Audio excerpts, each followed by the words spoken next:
కృష్ణాంజనేయులు గారు మ్యూట్లో ఉన్నారండి, మ్యూట్లో ఉన్నారు మీరు. వాసుదేవన్ గారు వినిపిస్తోందండి, వినిపిస్తుంది. ఇద్దరు కూడా ఒకళ్ళు అంటే ఎన్డీఏ ప్రభుత్వానికి నాయకత్వం వహిస్తున్నటువంటి తెలుగుదేశము, భాగస్వామిగా ఉన్నటువంటి జనసేన ఇద్దరు కూడా మాట్లాడారు. వాళ్ళిద్దరూ మాట్లాడినటువంటి వాటిని ఖచ్చితంగా పవిత్రత గురించి, లడ్డు ప్రసాదం సంబంధించినటువంటి భక్తుల మనోభావాల గురించి అన్ని మాట్లాడారు. కాబట్టి నేను మళ్ళీ ఆడి జోలికి వెళ్ళను. అవన్నీ కూడా వాళ్ళు చెప్పినవన్నీ కూడా వాస్తవమైన అనుకుందాం. ముఖ్యమంత్రి మాట్లాడారు.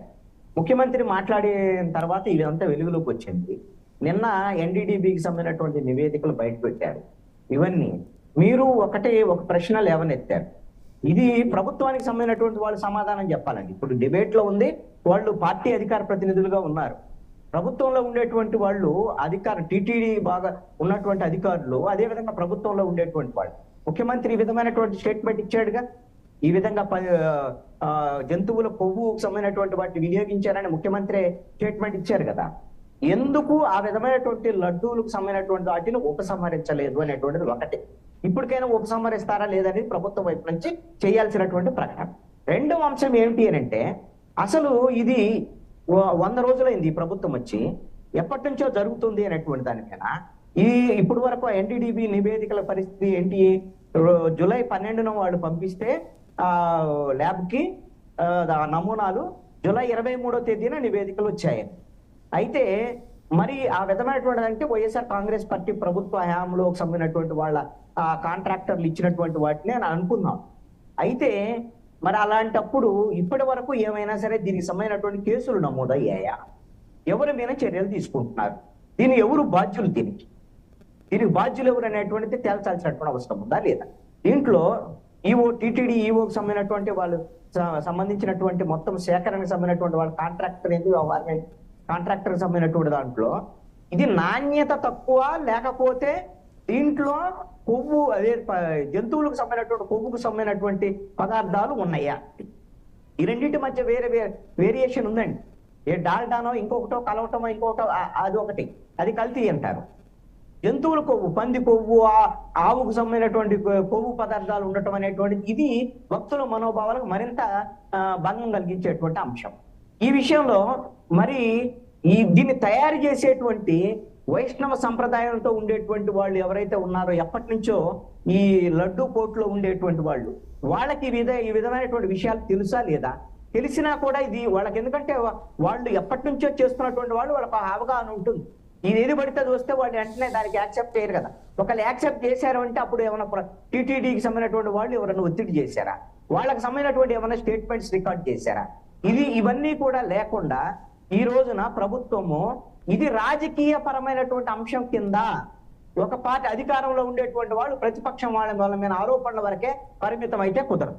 రెండవది, వైఎస్ఆర్ కాంగ్రెస్ పార్టీ ఇప్పుడు లేవనెత్తినటువంటి కొత్త అంశం దీంట్లో ఏంటి అని అంటే, ఇది జూలై 12న పంపించినటువంటి నమూనాలు, జూలై 23న వచ్చినటువంటి ఎన్డీడీబీకి సంబంధించినటువంటి నమూనాకు సంబంధించినటువంటి ఫలితాలు, ఇదంతా కూడా ఈ ప్రభుత్వం వచ్చిన తర్వాత ఏదైతే నెయ్యి సంబంధించినటువంటి అప్పుడు సేకరణ జరిగిందో, ఇది ఈ ప్రభుత్వానికి సంబంధించినటువంటి వాళ్ళే ఈ విధమైన నెయ్యిని ఉపయోగించారు, ఇది ఈ ప్రభుత్వం యొక్క చేసినటువంటి తప్పు, ఇది మా మీద ఎందుకు వేస్తారు అనేటువంటి దాని మీద వాళ్ళు ఆరోపణ చేశారు. జూలై 12 నుంచి 23 వరకు ఎప్పుడు ప్రభుత్వం ఎవరిది ఉంది? ప్రభుత్వం ఇది ఆల్రెడీ కూటమి ప్రభుత్వం అధికారంలోకి వచ్చింది కదా, జూన్ 12వ తేదీన అధికారంలోకి వచ్చింది. అలాంటప్పుడు ఈ ప్రభుత్వం అధికారంలో ఉన్నప్పుడు జరిగిన దానికి ఈ పాతయా కొత్తయా అయినటువంటి ఇవి కూడా తేల్చాలి కదా. తెచ్చినటువంటి నెయ్యికి సంబంధించినటువంటి విషయంలో అది పాతదా సేకరించింది, కొత్త ప్రభుత్వం వచ్చిన తర్వాత సేకరించినటువంటిదా తేల్చాలి కదా. ఇప్పుడు వరకు ఎందుకు కేసులు పెట్టలేదు? మన ముఖ్యమంత్రి దగ్గరికి దృష్టికి వచ్చినటువంటి పరిస్థితి ఉంటే, నివేదికలు కూడా ఉన్నటువంటి పరిస్థితి ఉంటే, సమాచారం ఉన్నప్పుడు ఎందుకు కేసులు పెట్టలేదు? ఎందుకు చర్యలు తీసుకోలేదు? ఎందుకు కేవలము ఈ రోజున రాజకీయ పరమైనటువంటి లబ్ధి పొందేటువంటి స్టేట్మెంట్లకు ఎందుకు పరిమితం అవుతున్నారు? ఇది భక్తుల మనోభావాలకు సంబంధించినటువంటి తీవ్రమైనటువంటి అంశం కదా. ఇంతకన్నా సీరియస్ అంటే కృష్ణాంజనేయులు గారు మీరు అంటున్న దాంట్లో నాకు ఒక ఇది అర్థం బయటకు వస్తుంది. ఏంటంటే, ఓకే, గవర్నమెంటే ఎలిగేషన్స్ లెవెల్ చేస్తుంది కానీ చర్యలు తీసుకోవట్లేదు అంటారు. 1 by 1 అంటే ఇదేదో క్యాస్కేడింగ్ ఎఫెక్ట్ లాగా కనిపిస్తుంది. ఒక ఇష్యూ అయిపోగానే రెండో ఇష్యూ. అంటే ఇంకో ఆలోచన ఏంటంటే సోషల్ మీడియాలో ఆల్రెడీ ట్రోల్స్ మొదలైనాయి. ఇవన్నీ బయటికి తీసుకొచ్చి సూపర్ 6ని జాగ్రత్తగా పక్కన పెట్టేస్తున్నారు. ఆ అంశాలు జనం లేవనెత్తకుండా వీటి మీద దృష్టి కేంద్రీకరించేలాగా చేస్తున్నారు. ఇదో ప్రతిపక్షం ఒక రకమైన డైవర్షన్ పాలిటిక్స్ చేస్తుంటే ప్రభుత్వం కూడా అలాగే చేస్తుందనే మాట వస్తుంది అని నెటిజన్స్ ఇక్కడ అంటున్నారు. ఒకటండి, ఈ విమర్శ వైఎస్ఆర్ కాంగ్రెస్ పార్టీ నుంచి ఉంది.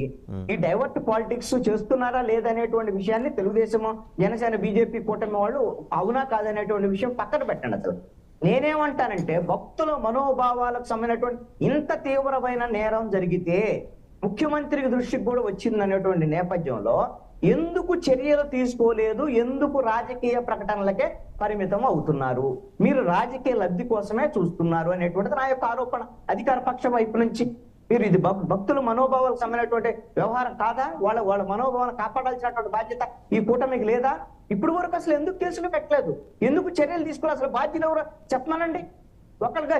అసలు ఎందుకు వీటిని ఉపసంహరించటం లేదు? ఈ లడ్డూల్ని మొత్తం ఈ భోజనాల దగ్గర నుంచి స్వామివారి కైంకర్యాల దగ్గర నుంచి అంతా ఇవన్నీ ఉపయోగిస్తున్నారని వీళ్ళే చెప్తున్నారు. ఉపయోగించేటువంటి వాళ్ళది ఎందుకు ఉపసంహరించి వాటిని వెంటనే అసలు మొత్తము లడ్డూ పోటు మొత్తాన్ని శుద్ధి చేసి కొత్త నెయ్యి వచ్చిన తర్వాత మాత్రమే తయారు చేయించి వెంటనే అప్పుడు కొత్త వాటిని భక్తులకు అందించాల్సినటువంటి బాధ్యత ఈ ప్రభుత్వానికి ఉందా లేదా? అంటే మీకు రాజకీయం కావాలి. వైఎస్ఆర్ కాంగ్రెస్ పార్టీని టార్గెట్ చేయాలి. వైఎస్ఆర్ కాంగ్రెస్ పార్టీ హిందువులకు మొత్తాన్ని మోసం చేస్తుంది, హిందువుల భక్తుల మనోభావాలు దెబ్బతీసేటువంటి కుట్రలు చేద్దామని వైసీపీని టార్గెట్ చేయాలి రాజకీయంగా. అంతే తప్ప చర్యలు తీసుకోరా మీరు ప్రభుత్వంలో ఉన్నారనే విషయం మర్చిపోతే ముఖ్యమంత్రి మాట్లాడింది, ఈ రోజున మంత్రులు అందరూ మాట్లాడుతున్నారు. ఒకసారి ముఖ్యమంత్రి ఏం మాట్లాడారో చూద్దామండి. ఒకసారి ముఖ్యమంత్రి ఏం మాట్లాడారో చూద్దాం ఈ అంశానికి సంబంధించి. తిరుమల లడ్డు కూడా నాసి రకం. నాకైతే ఆశ్చర్యం వేస్తుంది. ఎన్ని కంప్లైంట్ చేసినా కడాన వెంకటేశ్వర స్వామి పవిత్రతను దెబ్బతీశారు. ఎన్నోసార్లు చెప్పాం. అక్కడ ఎంత దుర్మార్గంగా ప్రయత్నం చేశారంటే అంత దుర్మార్గంగా ప్రవర్తించారు. కడాన అన్న దానంలో క్వాలిటీ ఆఫ్ ఫుడ్ లేకుండా చేశారు. దేవుని దగ్గర పెట్టే ప్రసాదం అపవిత్రం చేసే విధంగా ఓసారి బాధేస్తుంది. నాసి రకమైన ఇంగ్రీడియంట్సే కాకుండా ఎనిమల్ ఫ్యాట్ కూడా వాడారని. ఏది గీకు బదులు ఈరోజు స్వచ్ఛమైన గీ తెమన్నాం, ప్రక్షాళన చేయమన్నాం. నాణ్యత పెరిగింది, ఇంకా కూడా నాణ్యత పెంచుతాం. అల్టిమేట్ గా వెంకటేశ్వర స్వామి మన రాష్ట్రంలో ఉండడం మనందరి అదృష్టం. కడాన రైట్.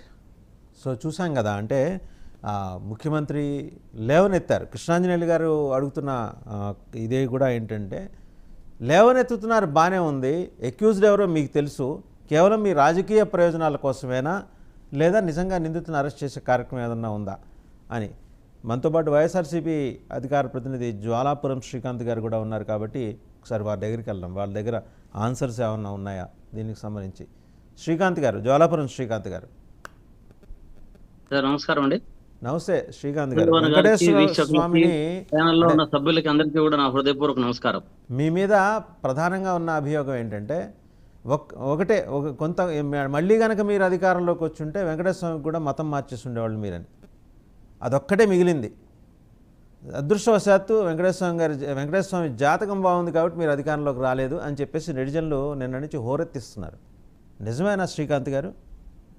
సార్, వెంకటేశ్వర స్వామి మన జాతకాలు అందరితే మార్చే స్వామి. ఆయన జాతకం మేము సార్ బాగుండడం, వారు ఎప్పుడు బానే ఉన్నారు. కానీ మన రాజకీయ తప్పింది, లేకపోతే ఆయన కూడా మతం మార్చేసేవాళ్ళు మీరు అంటున్నా అని వాళ్ళు అంటారని మీకు చెబుతున్నా. మనము చేసే రాజకీయాలకి ఆయన్ను లాగి